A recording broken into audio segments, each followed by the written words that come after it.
गरीब परिवार ने खाई सब्जी की 10 तरह की बिरयानी।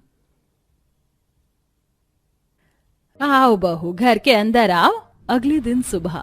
माँ जी, पहली रसोई की रस्म में क्या बनाऊं बताइए। क्या बनाएगी बहू? जा देख ले चूल्हे के पास कौन सी सब्जी रखी है, वही बना ले। राधिका चूल्हे के पास आती है जहाँ पर कुछ आलू, परवल और लौकी रखी होती है। ये तो बहुत कम सब्जियां हैं, क्या बनाऊं इनमें। राधिका ये सब सोच रही होती कि तभी वहाँ बंटी और परी आते हैं। छोटी चाची, आप खाने में क्या बना रही हो? अभी तो कुछ नहीं बनाया बंटी बेटा, तुम बताओ तुम्हें क्या खाना है।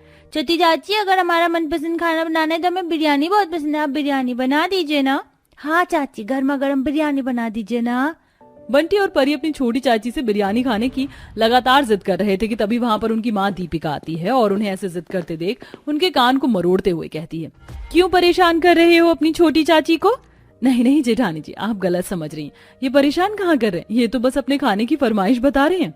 उनकी जो फरमाइश है ना, वो हम कभी पूरी नहीं कर पाएंगे, इसीलिए मेरे बच्चों की बातों को नजरअंदाज करो और जाकर अपनी पहली रसोई का खाना बना लो। राधिका नहीं होती और अपनी जेठानी की बातों को समझ नहीं पाती, इसीलिए वह वहां से चूल्हे के पास आती है और आलू की सब्जी, लौकी का हलवा, रोटी, चटनी बनाकर सबको परोसती है। चूल्हे के पास तो सब्जियां बहुत कम थी राधिका बहू, लेकिन मुझे विश्वास नहीं हो रहा कि तूने उन कम सब्जियों को इस तरीके से बनाया कि हमारा पूरा परिवार पेट भर के खाना खा पा रहा है। पर हमें तुम्हारी चाची के हाथ से बिरयानी खाना था। तुम दोनों फिर शुरू हो गए। मुंह बंद करके चुपचाप से सामने रखे हुए खाने को खत्म करो। अब राधिका रात का खाना बनाने के लिए रसोई में आती है कि तभी वहाँ पर फिर से बंटी और परी पहुँच जाते हैं। छोटी चाची, आपने सुबह तुम्हारी मनपसंद बिरयानी बनाई ही नहीं, लेकिन अब रात के खाने में बिरयानी बना दो ना चाची। हाँ छोटी चाची, वैसे भी इस घर में कोई हमें बिरयानी खानी नहीं देता, हमें बिरयानी खानी है। छोटी चाची, बिरयानी बना दीजिए ना। बच्चों की जिद को बढ़ता देख राधिका अपनी सास और जेठानी के पास आती है। माँ जी, जेठानी जी, बंटी और परी दोनों ही कई दिनों से बिरयानी खाने की जिद कर रहे हैं, मुझे अच्छा नहीं लग रहा है। आप चिकन और मटन मंगवा दीजिए ना, मैं अच्छी बिरयानी बना लेती हूँ तो बच्चों को बना करके खिला दूंगी। बहू, ये चिकन मटन लाना हमारे इस गरीब परिवार के लिए संभव होता तो तुम्हें लगता है कि हम अपने फूल से बच्चों को ऐसे चिकन मटन बिरयानी के लिए बिलखने देते? अपनी सास की बातें सुन राधिका को अपने सवाल पर शर्मिंदगी महसूस होने लगती है। माफ करिएगा माँ जी, मुझे पहले ही समझ जाना चाहिए था। कोई बात नहीं देवरानी जी, बच्चे हैं, जिद तो करेंगे ही। तभी एक दिन दीपिका अपने दोनों बच्चों को लेकर राधिका के साथ बाजार जाती है, जहाँ एक ठेले पर चिकन बिरयानी बिक रही होती है। आइए आइए, गर्मा गर्म बिरयानी खाइए, आइए आइए। मम्मी, मुझे भी बिरयानी खानी है अंकल के ठेले से। हाँ मम्मी, मुझे भी बिरयानी खानी है, हमें भी बिरयानी खिला दीजिए ना। बताओ कैसी माँ है, बच्चे इतना जिद कर रहे हैं बिरयानी खाने की, लेकिन 2 पैसे बचाने के चक्कर में अपने बच्चों की भूख को मार रही है ये औरत। तुम दोनों अपना मुंह बंद करो, अगर एक बार और दोबारा तुमने बिरयानी खाने की जिद करी तो यहीं खींचकर चाटा मारूंगी। जेठानी जी, बच्चों पर क्यों गुस्सा निकालती हैं? गलती तो हमारी है और हमारे हालातों की, जो हम बच्चों को उनके मनपसंद बिरयानी नहीं खिला सकते। राधिका अपनी जेठानी के साथ साथ अपनी भतीजी और भतीजे को भी समझा बुझा कर घर ले आती है। अब रात को जब खेती बाड़ी और सब्जियों को बेचकर राधिका के जेठ ससुर पति घर लौटते हैं। क्या हुआ रजत, पिताजी और देवर जी उदास क्यों हैं? क्या बताएं दीपिका, बाजार में बेचने लायक सब्जियां उगी ही नहीं थी खेत में, और ये 2 से 3 सब्जियों को बेचने में सारा दिन जाया हो गया और कमाई भी कुछ नहीं हुई। इतनी मेहनत से आंगन में कुछ सब्जियों को उगाते हैं, मैं, पिताजी, बड़े भैया सब मेहनत करते हैं, लेकिन फिर भी न जाने कैसे आधे से ज्यादा सब्जियों में कीड़े लग गए और कुछ सब्जियां तो कड़ी धूप में सूख गईं। अगर यही हाल रहा तो हम लोग दाने दाने के लिए मोहताज हो जाएंगे। कोई बात नहीं, आप लोग चिंता मत करिए, हाथ मुंह धो लीजिए, खाना खा लीजिए। राधिका सभी के आगे गर्मा गर्म खाने को परोसती है, जिसमें आलू की सब्जी, रोटी, चटनी होती है, जिसे देखकर ससुर जेठ पति मुंह बनाते हुए खाते हैं। ये कैसा खाना परोसा है हमारे आगे। कड़ी धूप में मेहनत करते हैं, पूरा दिन खाना नहीं खाते, सब्जी की कटाई, सिंचाई, फिर मंडी में जाकर सब्जियों को कड़ी धूप में चिल्ला चिल्ला कर बेचते हैं, और जब थक हार कर घर आते हैं तो हमारी इच्छा होती है कि हमारे आगे स्वादिष्ट स्वादिष्ट खाना परोसा जाए। नई बहू ने भी आकर कुछ स्वादिष्ट नहीं बनाया। गलती हो गई पिताजी, माफ कर दीजिए। नहीं राधिका बहू, तेरी गलती नहीं है, और आप लोग ये कैसे बहू के ऊपर गरजते जा रहे हैं? सब्जी की सिंचाई, कटाई, बिकाई का काम आप ही तीनों करते हैं। इसके बाद जो सब्जी आप लोग घर में लाकर देते हैं और जितने पैसों की आमदनी होती है उतने में यही सब बन पाएगा। अब पूरा परिवार और 2 मासूम बच्चे सामने रखे खाने को मन मार कर खाने लगते हैं। इसी तरह एक दिन दीपिका के घर के सामने एक बिरयानी वाला आता है, जिसकी आवाज सुन दोनों ही बच्चे अपना बिरयानी के प्रति लालची मन लेकर उस ठेले के पास खड़े हो जाते हैं। भैया भैया हमें भी बिरयानी दीजिए ना, खाने को बहुत मन हो रहा है बिरयानी खाने का। अरे दूर हटो मेरे बिरयानी के ठेले से। अगर इतनी ही बिरयानी खानी है तो जाकर रोकड़ा लेकर आओ ना, मैं अभी खिलाता हूँ तुम्हें गर्मा गर्म बिरयानी। भैया जी पैसे तो हमारे पास है ही नहीं, आप एक काम करिए ना, अगर आपके पास कई दिनों की बासी बिरयानी है तो आप हमें वो भी दे, हम वो भी खा लेंगे। तभी वहाँ पर राधिका आती है और अपने भतीजा भतीजी को इस तरीके से करता देख उनके ऊपर भड़कने लगती है। तुम दोनों फिर से बिरयानी की जिद करने लगे, अभी घर के अंदर चलो वरना बहुत पिटाई पड़ेगी। बच्चों पर क्यों गुस्सा करती हो? गलती तो तुम्हारी है जो तुम अपने बच्चों की इच्छाओं को पूरी नहीं कर रही। बेचारे कब से बिरयानी खाने की जिद कर रहे हैं। भैया माफ करिएगा, लेकिन हमारे घर के हालात आप नहीं जानते, वरना किसी भी माँ को शौक नहीं होता कि वो अपने बच्चों की इच्छाओं को पूरी ना करे। राधिका दोनों बच्चों का हाथ पकड़कर घर के अंदर ले जाती है, लेकिन बच्चों की लालसा बिरयानी के प्रति शांत नहीं होती और वो दोबारा से आकर गेट पर खड़े होकर बिरयानी वाले को देखने लगते हैं। वहीं पड़ोस की सरला अपने बेटे मोहन के लिए गर्मा गर्म बिरयानी खरीद कर लेकर जाती है और चौखट पर बैठकर उसे बिरयानी खिला रही होती है। बंटी देख, मोहन की मम्मी कैसे उसे गर्मा गर्म बिरयानी खिला रही है। दोनों बच्चे देखते ही सरला के आगे आकर खड़े हो जाते हैं। अरे ऐसे क्यों खड़े हो गए? मेरे बेटे की थाली में नजर मार रहे हो क्या? सरला अपने बेटे को बिरयानी खिलाकर हड्डियों को जमीन पर फेंक रही होती है कि तभी उन हड्डियों को उठाकर बंटी और परी चूसने लगते हैं। बिरयानी के चावल और पीस नहीं मिले तो क्या हुआ, ये हड्डियां तो मिल गई ना, ये भी बहुत स्वादिष्ट है। दूसरी तरफ राधिका और दीपिका बच्चों को ढूंढ रही होती है। घर में ना मिलने के बाद वो दोनों घर से बाहर आती हैं और अपने बच्चों को सरला के बेटे के जूठन को चाटते हुए देख दीपिका खींचकर अपने दोनों बच्चों के गालों पर चांटा मारती है। हद हो गई है तुम दोनों की, बिरयानी बिरयानी बिरयानी। इस बिरयानी के चक्कर में तुम लोगों के जूठन चाटने पर आ गए। ऐसा क्या है इस बिरयानी में? जेठानी जी, मैं एक बार फिर आपसे यही कहूंगी कि बच्चों की गलती नहीं है, हमारी गलती है। अब दोनों बच्चे अपनी माँ के साथ रोते हुए घर के अंदर आते हैं।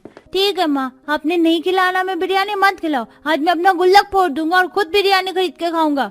बंटी और परी मिलकर अपने छोटे से गुल्लक को फोड़ते हैं, जिसमें से सिर्फ 20 रुपए निकलता है। रहने दे बंटी, इस 20 रुपए में हमें कोई बिरयानी नहीं खिलाएगा। बच्चों का बिरयानी के प्रति ये लालसा देख राधिका और दीपिका की आंखों से आंसू बहने लगते हैं और राधिका डिसाइड करती है कि वो आंगन में सभी सब्जियों को खुद उगाएगी। जिसके बाद राधिका 10 तरह की सब्जियों की बुआई और सिंचाई करती है और कुछ दिन बाद आलू, गोभी, मशरूम, शिमला मिर्च, लौकी, बीन्स, कटहल, मशरूम, टिंडे जैसी 10 तरह की सब्जियों को तोड़ कर लेकर आती है और रसोई में सभी सब्जियों को काटकर खड़े मसाले को पीस कर खाना बनाना शुरू करती है। राधिका अभी तक खाना बना नहीं, क्या सब इंतजार कर रहे हैं? हरी सब्जी ही तो बन रही है घर में, फिर इतना टाइम क्यों लग रहा है? अब चूल्हे के पास 10 तरह की सब्जियों की बिरयानी बनाकर राधिका तैयार कर लेती है, जिसकी खुशबू परिवार वालों की नाक में जा रही होती है। खुशबू तो बहुत अच्छी आ रही है। अब 10 तरह की सब्जियों से बिरयानी बनाकर राधिका लेकर आती है। सभी लोग खाना शुरू करते हैं। राधिका, तुमने इतनी स्वादिष्ट बिरयानी कैसे बनाई? घर में तो मटन और चिकन लाने के पैसे ही नहीं थे। वो सब तो पता नहीं चाचा जी, लेकिन बिरयानी तो बहुत अच्छी बनी है छोटी चाची। बहू, तूने 10 तरह की बिरयानी कहाँ से बनाई? घर में तो इतने पैसे भी नहीं थे। हाँ जी, आप लोग परेशान मत होइए, ये 10 तरह की बिरयानी 10 तरह की सब्जियों से बनी है, जैसे आलू बिरयानी, शिमला मिर्च बिरयानी, कटहल बिरयानी, टिंडा बिरयानी, मशरूम बिरयानी, लौकी की बिरयानी और माँ जी इसी तरह से और कई हरी सब्जियां जिससे मैंने बिरयानी बनाकर तैयार की है। और देखें, आप लोगों को तो पता भी नहीं चला कि ये वेज बिरयानी है या नॉन वेज। वाकई देवरानी जी, ये 10 तरह की सब्जियों की बिरयानी के आगे तो चिकन मटन बिरयानी आपने फेल कर दी। मैं बहुत खुश हूँ राधिका बहू, जो अपने गरीब परिवार की गरीबी को देखते हुए तूने उनकी इच्छाओं को 10 तरह की सब्जियों की बिरयानी खिलाकर पूरी कर। अर्चना किचन में रोटी बना रही है और उसकी चारों बेटियां किचन में लगे डाइनिंग टेबल पर बैठकर खाना खा रही हैं। पता नहीं क्या होगा तुम चारों बहनों का। यहाँ तो मैं हूँ, पर ससुराल में कौन बनाएगा खाना? शर्म कर लो थोड़ी, माँ खाना बना रही है और तुम चारों खा रही हो। माँ, तुम हमारी चिंता मत करो, हमारी शादी अमीर घर में होगी जहाँ नौकर चाकर होंगे और हम ससुराल में भी आराम करेंगे, ना कि काम। मुझे 4 बेटी से कोई सुख नहीं मिलने वाला। मुझे अब एक संस्कारी और सुलझी बहू लानी होगी जो खाने के साथ घर भी संभाल ले। इतना सोच अर्चना रोटियां बनाकर अपने कमरे में जाती है और बैठकर फोन पर अपनी बहन से दीपक के रिश्ते की बात करती है। और कुछ दिनों में निशा और दीपक की शादी हो जाती है और आज शादी के बाद निशा की पहली रसोई होती है। बहू, अब तुम इस घर की बहू हो, ये घर और रसोई की जिम्मेदारी अब तुम्हें ही संभालनी है, तो आज जो दिल करे बना लेना। रसोई की जिम्मेदारी देकर शांति वहां से चली जाती है और निशा फ्रिज खोलकर देखती है। अरे वाह, फ्रिज में पनीर है, चाप है, आज यही बनाती हूँ। और मूंग के साथ चना की दाल भी रखी है, लौकी है और तेल भी है। आज बढ़िया खाना बनाऊंगी। मेरे मायके में तो कभी इतना सब कुछ एक साथ नहीं हुआ, पर आज सब सामान मेरे पास है, तो आज अच्छा खाना बनाऊंगी। निशा अपनी पहली रसोई में खीर, मूंग दाल का हलवा, लौकी की बर्फी, पराठे, कचौरी, पनीर और चाप बनाती है, जिसे खाकर दीपक और अर्चना निशा के खाने की तारीफ करते हैं। बहू, तुम्हारे हाथों में तो बहुत स्वाद है। हाँ माँ, निशा ने सब कुछ कितना अच्छा बनाया है। मैंने सोचा नहीं था कि निशा इतना अच्छा खाना बनाना जानती होगी। क्यों, तुझे क्या लगता था मेरी बहू गांव की है, गरीब है, तो वो ये सब बनाना जानती नहीं होगी? बहू, मैं तो बोलती हूँ अपनी इन 4 ननद को भी कुछ सिखा दे, ताकि ससुराल जाकर मेरी इज्जत रख ले। इतना भी अच्छा खाना नहीं है माँ कि हम भाभी से कुछ सीखें। हाँ माँ जी, आरती सही बोल रही है। मुझे भी किसी ने सिखाया नहीं था, अपने आप फोन से देखकर सीख गई। निशा अपनी नंद की बातों का बुरा नहीं मानती, पर उसकी चारों नंद अपनी भाभी से चिढ़ जाती हैं। देखा नहीं तुम तीनों ने, माँ और भैया उस गांव की गरीब लड़की की कितनी तारीफ कर रहे थे। मुझे तो अब वो रास नहीं आ रही। सही कहा तूने, अब उसका कुछ करना पड़ेगा। कोई बात नहीं, आज इसको तारीफ मिल गई तो क्या हुआ, कल से हम इसे परेशान करेंगे कि अब हर मौके पर इसे 4 बात सुनने को मिलेंगी। इस तरह चारों नंद मिलकर अपनी गरीब मासूम भाभी को परेशान करने का ठान लेती हैं। इसी तरह 2 दिन बीत जाते हैं और एक दिन जब पूजा खाना बना रही होती है तो उसकी माँ का फोन आ जाता है और वो निकिता से कहती है, निकिता, कमरे में मेरा फोन बज रहा है। हो ना हो माँ का ही फोन होगा। वैसे मैंने खाना बना दिया है, तुम 2 मिनट में सब्जी का गैस बंद कर देना, जरा मैं अपनी माँ से बात कर लूँ। हाँ भाभी, क्यों नहीं, आराम से बात कीजिए। निशा सब्जी की जिम्मेदारी निकिता पर छोड़कर अपने कमरे में चली जाती है और अपनी माँ से फोन पर बातें करने लगती है। और इसी बीच निकिता अपनी भाभी को परेशान करने के लिए उसके खाने में ऊपर से और नमक मिर्च डाल देती है। अब आएगा मजा, अब देखती हूँ कैसे इस गरीब की तारीफ होती है और माँ हमें सुनाती है। कुछ देर बाद पूरा परिवार खाने के लिए बैठता है और पहला निवाला मुंह में डालते ही वो लोग खाना उगल देते हैं। अरे बहू, ये क्या, आज तूने क्या बना दिया है? माँ यूट्यूब की सीखी हुई लड़की है, ऐसा ही खाना मिलेगा, कभी अच्छा तो कभी बुरा। सच में निशा, तुमने खाने में कितना नमक और मिर्च डाला हुआ है? कहीं ऐसा तो नहीं तुमने पूरा डिब्बा ही पलट दिया खाने में? पर मैंने तो हिसाब से डाला था नमक, ऐसा कैसे हो सकता है? अब जो हो गया उसे जाने दो, कोई बात नहीं बहू, कभी कभी गलतियां हो जाती हैं। बेटा तू बाहर से खाना मंगवा ले, क्योंकि ये खाना खाने लायक नहीं है। आज पहली बार निशा से खाना खराब हुआ था, इसलिए वो काफी परेशान हो जाती है और कुछ देर बाद दीपक बाहर से खाना मंगवाता है। और इसी तरह 2 दिन और बीत जाते हैं और चारों बहन एक बार फिर अपनी भाभी को परेशान करने के तरीके सोचती हैं। भाभी खाना बनाकर आराम कर रही है, अब कैसे उनका खाना बिगाड़े। बार बार नमक मसाला डालना सही नहीं है, चलो इस बार खाना जला देते हैं। इतना बोलकर चारों बहन रसोई में जाती हैं और फिर से गैस ऑन कर देती हैं। कुछ देर बाद खाने की जलने की बदबू आती है और पूरा परिवार रसोई में जाता है। आशा जल्दी से गैस बंद कर अपनी बहू से कहती है, बहू तेरा ध्यान किधर रहता है, देख सारा खाना जल गया, तूने गैस क्यों नहीं बंद की थी? पर माँ जी, मैं सच कह रही हूँ, खाना बनाने के साथ ही मैंने गैस बंद कर दी थी। रहने दो भाभी, गलती एक बार होती है, बार बार नहीं। मुझे तो शक है आप जानबूझकर ऐसा करती हो ताकि बाहर का खाना खा सको। बहू, गलती से हुआ हो या जानबूझकर बाहर से खाना नहीं आएगा, अब मैं खुद खाना बना लूंगी। अर्चना नाराज होकर खुद खाना बनाती है और ये देख निशा को बहुत बुरा लगता है। अब इसी तरह कुछ दिन बीत जाते हैं और अर्चना की तबीयत ठीक नहीं होती, जिस वजह से सब्जी का थैला लेकर निशा शीतल के पास जाती है। शीतल, मैं एक बार माँ जी के साथ बाजार गई थी, पर मुझे रास्ता याद नहीं आ रहा, क्या तुम मेरे साथ चलोगी? भाभी, मैं चल लेती, पर मुझे कुछ काम है। मैं भी अपनी तीनों बहनों के साथ बाहर जा रही हूँ, पर आप चिंता मत करो, मैं आपको रास्ता बता देती हूँ।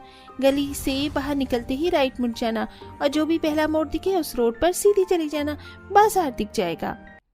निशा शीतल की बात मानकर सब्जी लेने के लिए बाहर जाती है, पर गलत रास्ते पर जाने की वजह से वो खो जाती है। पर उसी रास्ते पर उसकी एक पड़ोसन मिल जाती है। बहन, तुम क्या कर रही हो? मैं बाजार आई थी, पर मुझे बाजार नजर नहीं आ रही। तुम गलत आ गई हो, बाजार यहाँ नहीं है।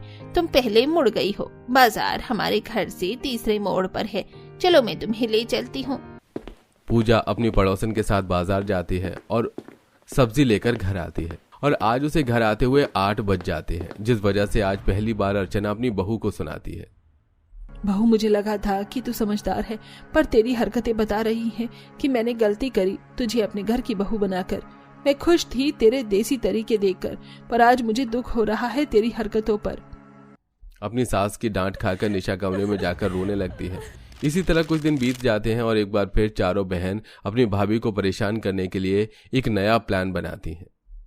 बहुत दिन हो गए इसको हमने मजा नहीं चखाया, आज मेरी बारी है, चलो रसोई में चलते हैं।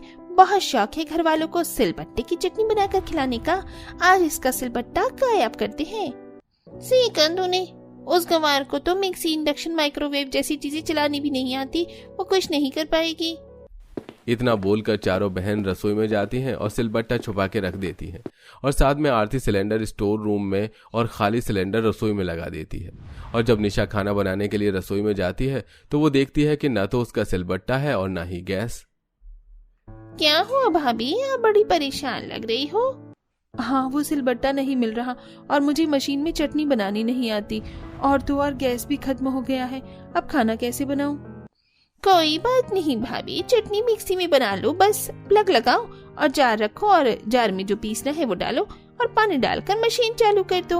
और इंडक्शन ऐसे ही बुरे समय के लिए घर में हमने रखा है, इंडक्शन भी ऐसे ही होता है, ऑन करो और इसमें से आग निकलने लगेगी।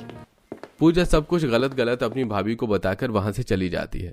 बेचारी भोली निशा प्लग ऑन करके मिक्सी जार में सामान डालकर पानी डालती है और मिक्सी ऑन करती है, पर पूजा ने ये नहीं बताया था कि मिक्सी जार का एक ढक्कन होता है जिसकी वजह से मिक्सी चली तो पर सारा आइटम उसका बाहर आ गया और पूरा किचन चटनी की छींटों से गंदा हो गया, जिसको वो जल्दी से साफ करती है और फिर वो इंडक्शन चालू करती है और उसमें से आग नहीं निकलती और वो जैसे इंडक्शन पर हाथ रखती है तो उसका हाथ जल जाता है।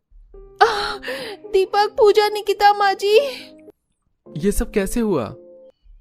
बहू, जब तुझे इलेक्ट्रॉनिक चीज चलानी नहीं आती तो क्या जरूरत थी अपने शौक पूरे करने की? जानबूझकर किया ना तूने ये सब? निशा अपनी चारों नंद की तरफ देखती है पर अर्चना को सच नहीं बताती और अपनी भाभी को इस हालत में देख चारों नंद को भी काफी बुरा लगता है और अपने कमरे में जाकर आपस में बातें करती हैं। हम भी तो भाभी को बस परेशान करना चाहते थे, हमारी वजह से भाभी का कितना हाथ जल गया, वो कितनी दर्द में थी, पर फिर भी उन्होंने सच नहीं बोला। अगर आज उन्होंने सच बोल दिया होता तो माँ हमें बहुत सुनाती। हमें भाभी से माफी मांगनी चाहिए, पर क्या मुंह लेकर हम जाएंगे? मैं ये हलवा लेकर आई थी, अभी गर्म करके आती हूँ, फिर हम हलवा लेकर भाभी के पास जाएंगे माफी मांगने।